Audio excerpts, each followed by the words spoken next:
जय श्री राधे।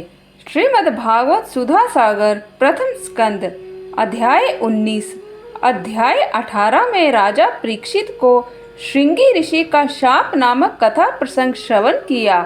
अब आज के अध्याय में परीक्षित का अनशन व्रत और सुखदेव जी का आगमन नामक कथा प्रसंग श्रवण करेंगे। श्री सूत जी कहते हैं, राजधानी में पहुंचने पर राजा परीक्षित को अपने उस निंदनीय कर्म के लिए बड़ा पश्चाताप हुआ। वे अत्यंत उदास हो गए और सोचने लगे, मैंने निरपराध एवं अपना तेज छिपाए हुए ब्राह्मण के साथ अनार्य पुरुषों के समान बड़ा नीच व्यवहार किया। यह बड़े खेद की बात है। अवश्य ही उस महात्मा के अपमान के फल स्वरूप शीघ्र से शीघ्र मुझ पर कोई घोर विपत्ति आएगी। मैं भी ऐसा ही चाहता हूँ, क्योंकि उससे मेरे पाप का प्रायश्चित हो जाएगा और कभी मैं फिर ऐसा काम करने का दुस्साहस नहीं करूँगा। ब्राह्मणों की क्रोध अग्नि आज ही मेरे राज्य, सेना और भरे पूरे खजाने को जलाकर खाक कर दे, जिससे फिर कभी मुझ दुष्ट की ब्राह्मण देवता और गौओं के प्रति ऐसी पाप बुद्धि ना हो। वे इस प्रकार चिंता कर ही रहे थे कि उन्हें मालूम हुआ ऋषि कुमार के शाप से तक्षक मुझे डसेगा। उन्हें वह धधकती हुई आग के समान तक्षक का डसना बहुत भला मालूम हुआ। उन्होंने सोचा कि बहुत दिनों से मैं संसार में आसक्त हो रहा था, अब मुझे शीघ्र वैराग्य होने का काल प्राप्त हो गया। वे इस लोक और परलोक के भोगों को तो पहले ही तुच्छ और त्याज्य समझते थे। अब उनका स्वरूप त्याग करके भगवान श्री कृष्ण के चरण कमलों की सेवा को ही सर्वोपरि मानकर आमरण अनशन व्रत लेकर वे गंगा तट पर बैठ गए। गंगा जी का जल भगवान श्री कृष्ण के चरण कमलों का वह पराग लेकर प्रवाहित होता है जो श्रीमती तुलसी जी की गंध से मिश्रित है। यही कारण है कि वे लोकपालों के सहित ऊपर नीचे के समस्त लोकों को पवित्र करती हैं। कौन ऐसा मरणासन पुरुष होगा जो उनका सेवन न करेगा। इस प्रकार गंगा जी के तट पर आमरण अनशन का निश्चय करके उन्होंने समस्त आसक्तियों का परित्याग कर दिया और वे मुनियों का व्रत स्वीकार करके अनन्य भाव से भगवान श्री कृष्ण के चरण कमलों का ध्यान करने लगे। उस समय त्रिलोकी को पवित्र करने वाले बड़े बड़े महानुभाव ऋषि मुनि अपने शिष्यों के साथ वहां पधारे।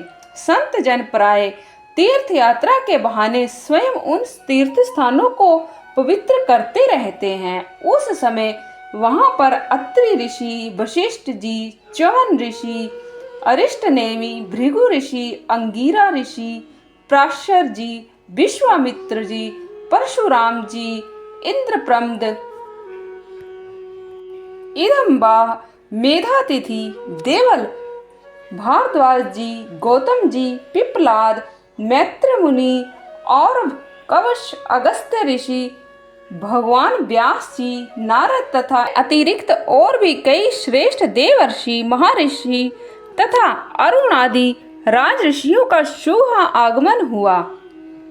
इस प्रकार विभिन्न गोत्रों के मुख्य मुख्य ऋषियों को एकत्र देखकर राजा ने सबका यथा योग्य सत्कार किया और उनके चरणों पर सिर रखकर वंदना की।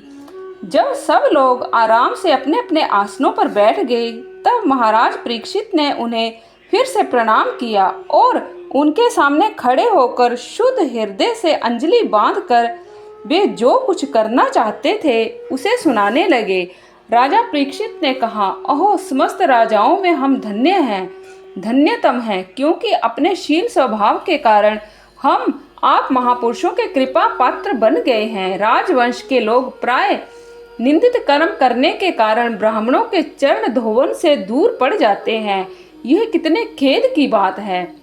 मैं भी राजा ही हूँ। निरंतर देह गेह में आसक्त रहने के कारण मैं भी पाप रूप ही हो गया हूँ।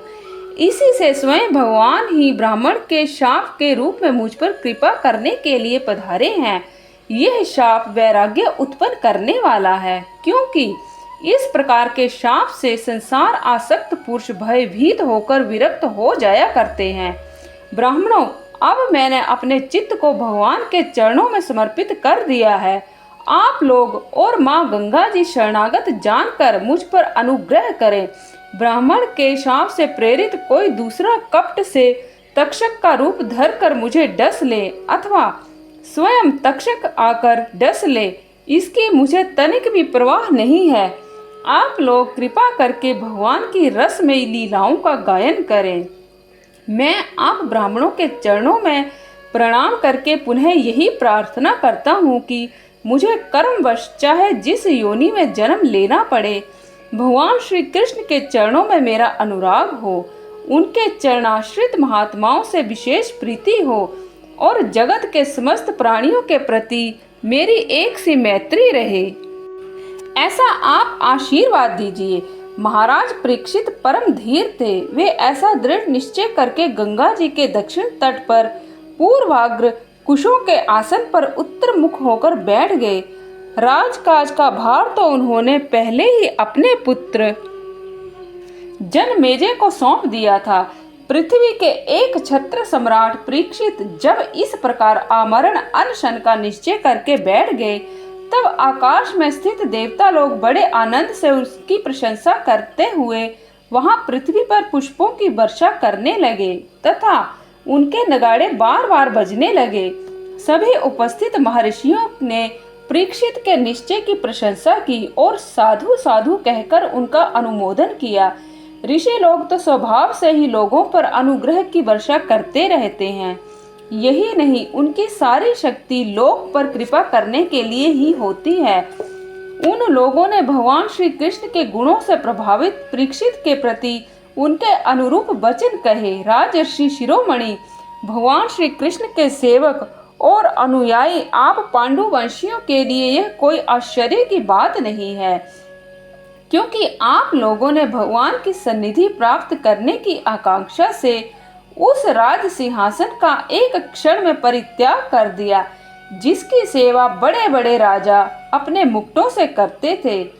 हम सब तब तक यहीं रहेंगे जब तक ये भगवान के परम भक्त परीक्षित अपने नश्वर शरीर को छोड़कर माया दोष एवं शोक से रहित भगवत धाम में नहीं चले जाते।